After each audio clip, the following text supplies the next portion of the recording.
Então agora a gente vai falar sobre um assunto muito legal e eu particularmente sou suspeito para dizer porque gosto muito desse assunto que é sobre a língua inglesa e a importância de se falar uma segunda língua. No nosso caso, nós vamos puxar a sardinha aqui para a língua inglesa, né? Penso eu, porque o Gustavo Penido também é diretor de escola de línguas e vai nos ajudar a falar sobre esse assunto. Eu, particularmente, como sou responsável pelo Ministério de Línguas da Lagoinha, inglês e espanhol, a gente aqui vai sempre puxar a sardinha para nossa, a brasa para nossa sardinha.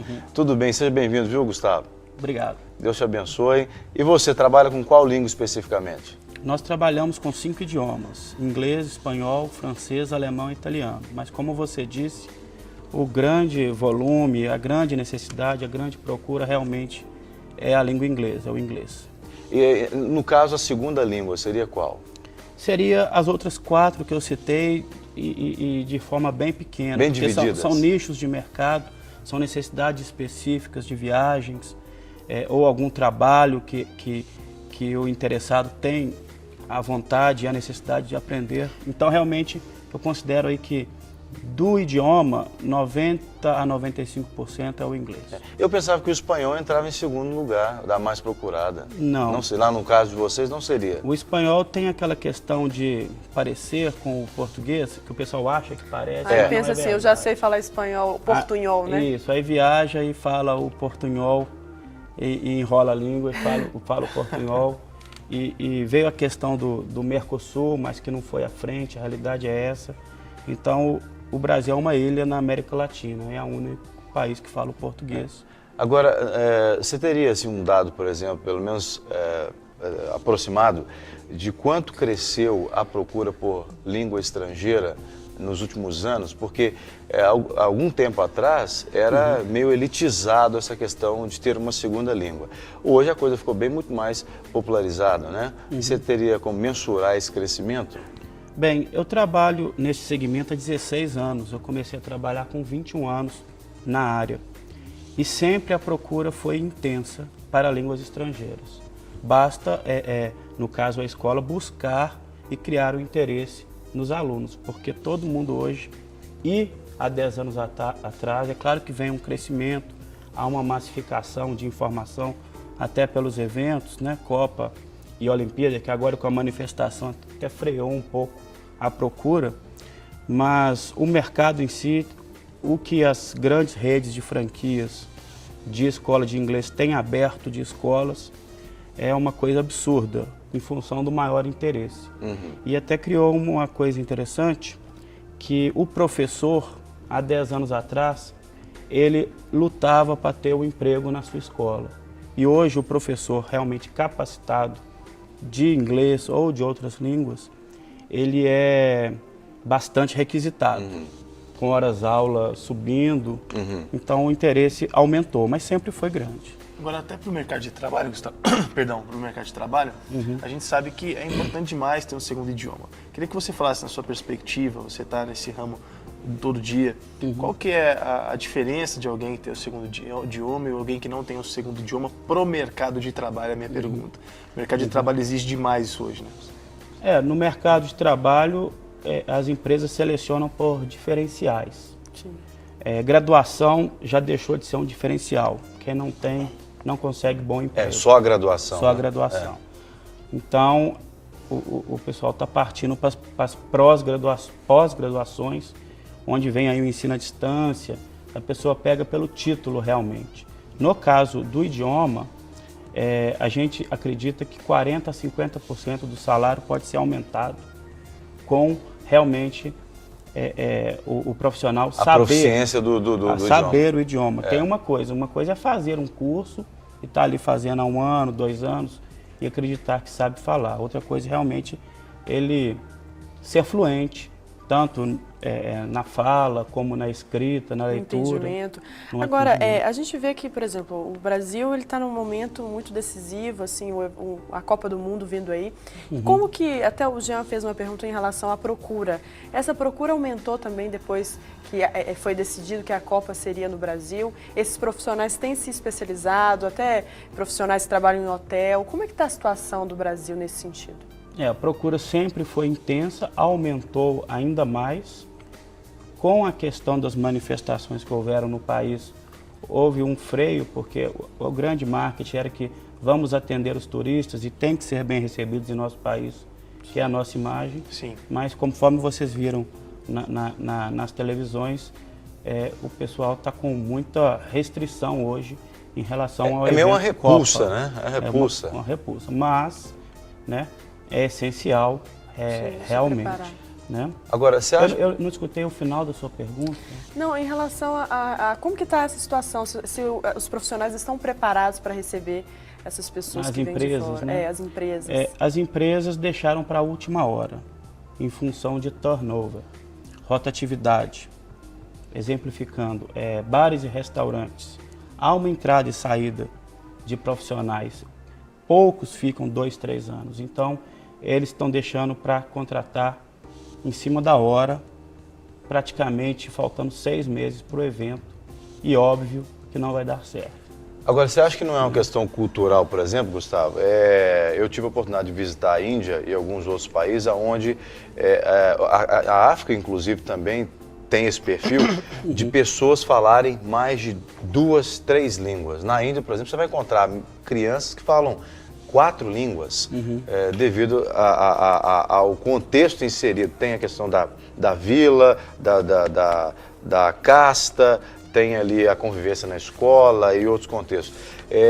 Você acha que no Brasil, por exemplo, não é cultural? A gente não ficou meio que catequizado só com uma língua e perdemos muito ao longo dos anos da história do Brasil, que é uma história jovem, né, de 500 e poucos anos, mas assim, a população brasileira parece que agora está acordando que tem que falar mais línguas e achava que, igual você falou, nós estamos aqui, nós somos um país continental, então a gente não vai precisar de outra língua mesmo. Você não acha que é uma questão cultural? Desde a colonização na Índia, né, foram colonizados pelos ingleses. Então, é uma segunda língua na Índia. Eu já conheci alguns indianos, já estudei fora. E muitos lá, eles sabem o segundo idioma como o indiano. Não sei como é que se fala, se é indiano, se é Farsi. Hindi. Na verdade, a Índia tem em torno de 17 línguas oficiais, fora os dialetos, né? Agora, já no Brasil, nós temos um problema grande educacional de base. A elite tem boas escolas, estudam o idioma 1, 2, 3, 5 anos, vão para fora, pegam fluência, só que a grande maioria da população, ela chega com um déficit educacional de base e falta, inclusive, até cultura para que haja persistência, que é a grande necessidade, maior necessidade que eu vejo, é a persistência do aluno realmente aprender o idioma, né?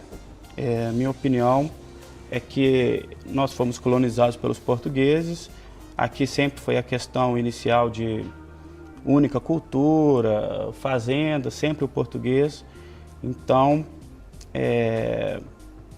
até um xenofobismo, vamos dizer assim, em relação ao idioma inglês. Sim. Mas a globalização está aí, né? Quem está entrando na internet para entender alguns blogs, alguns assuntos, precisa do inglês. Agora, até na internet. A gente sabe que as pessoas que têm a oportunidade de morar fora, elas aprendem mais rápido do que quem não tem.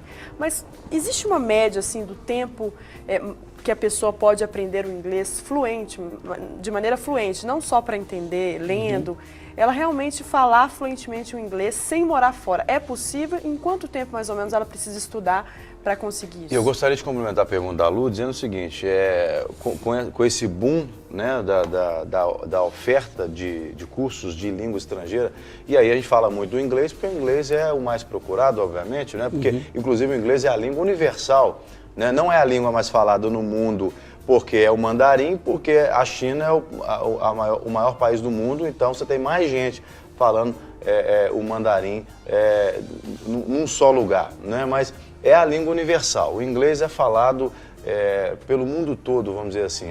O mundo todo utiliza o inglês como ferramenta de comunicação universal. Aí eu perguntaria o seguinte, existem vários métodos Eu, particularmente, tenho a minha opinião formada, eu sou conservador na metodologia de ensino do inglês.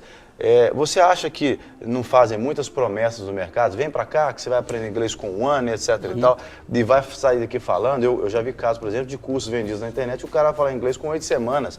Eu queria saber como é que esse cara faz. É milagre. Não, deve ser pela oração e bênção do Espírito Santo, porque não tem outra maneira se não for pelo Espírito Santo, porque não tem, como aconteceu lá em Atos. Aliás, a minha premissa para ensinar inglês é baseada em Atos capítulo 2, lá no versículo 11, quando os homens ouviram os discípulos falando nas suas respectivas línguas maternas das maravilhas de Deus. Só se fosse para falar rapidamente. Né? Na sua opinião, você acha que é vendido muita propaganda enganosa? Com certeza, né? A gente vê aí na televisão inglês em 18 meses, inglês em 1 ano, saia fluente e, na minha opinião, isso não existe, né? O que nós oferecemos é um inglês de 3 anos, 6 módulos, e mesmo assim depois módulos de conversação na sala de aula. Quem realmente aprende é quem tem persistência, quem pega um dicionário, quem busca textos, quem traz dúvidas, quem faz o homework, que é o dever de casa. Quem arrisca abrir a boca e falar, né? Que tem a questão que maior busca de conversação. Sim. E a gente realmente recomenda, tem ficado um pouco mais acessível financeiramente, um curso aí no final de um mês no exterior. Existem muitas escolas que oferecem imersões de 1 mês, até ofertando trabalhos como babá, que chama au pair, ou em trainees em parques como Disney, que até há uma remuneração. No meu caso específico, eu posso falar até porque quando eu tinha 15 anos, eu estudei 3 anos e meio, meu inglês era razoável. Eu passei 6 meses fora. É claro que eu tive uma oportunidade de ficar 6 meses fazendo um junior year na Pensilvânia, nos Estados Unidos. E eu voltei fluente com 15 anos. E hoje eu vou perdendo um pouco, porque eu já não dou mais aula, eu fico mais na coordenação da escola. A coordenação pedagógica são feitas por profissionais, porque o inglês, depois que você aprende, você tem que praticar. Deixa eu te dar uma dica, você não perder, essa dica eu dou para todo mundo que quer falar inglês e espanhol e não perder. Meu filho, você que está em Belo Horizonte, na grande BH, tem que vir para o nosso curso de inglês e espanhol. Olha, nós temos o curso de espanhol todo domingo às 4 da tarde, lá no Salão Ágape. Tem nativos, tem brasileiros que falam fluentemente também, né? No Salão Ágape da Igreja da Lagoinha. O salão fica do lado da Praça da Fonte. Esse é o espanhol, domingo, 4 da tarde. E o culto de inglês, do qual eu particularmente estou ali fazendo parte mais diretamente, porque o espanhol a gente tem uma equipe que ministra em espanhol. No inglês eu estou lá. Estou ajudando lá, participando, né, e também recebendo e praticando o meu inglês. Lá a gente canta em inglês, como também se canta em espanhol, no culto em espanhol. Então domingo, 5 da tarde, no auditório do Carisma. O nosso culto em inglês tem sido uma bênção. Lá a gente tem nativos, tem os brasileiros que gostam, que falam, que estudam, tem visitantes. Todo domingo a gente tem gente diferente lá, né, ministrando a palavra de Deus. E aí você pode ouvir em diferentes sotaques, né? Eu sou formado em letras, então, e licenciatura em inglês. Então, eu gosto muito de incentivar. Por isso que eu falei que eu sou conservador na metodologia. Porque eu também não acredito que o camarada vai falar se ele não tiver o contato frequente com a língua, né? Então, fica o convite aí, vem estar conosco ali na Lagoinha. Então, você pode estar com a gente lá, viu, Gustavo? Se você nunca foi, pois é, então é uma oportunidade. Um tema tão importante que o Gustavo aqui trouxe pra gente. Gustavo, eu quero te agradecer pela sua participação. Sem dúvida, você nos ajudou muito e incentivou esse pessoal de casa a ter esse segundo idioma. Né? E do estúdio também, o pessoal daqui, né? Exato. Eu acredito que o profissional, o ser humano, ele tem que procurar sempre se aperfeiçoar em todos os sentidos. Eu até acompanhei aí as entrevistas anteriores, isso inclusive foca na coisa boa, né? E não em outras tentações, igual vocês falaram, do álcool, das drogas. Aqui a gente quer edificar a vida das pessoas, né? E inclusive ajudar a adquirir mais conhecimento, né? Exatamente. Obrigado, viu, Gustavo? Obrigado.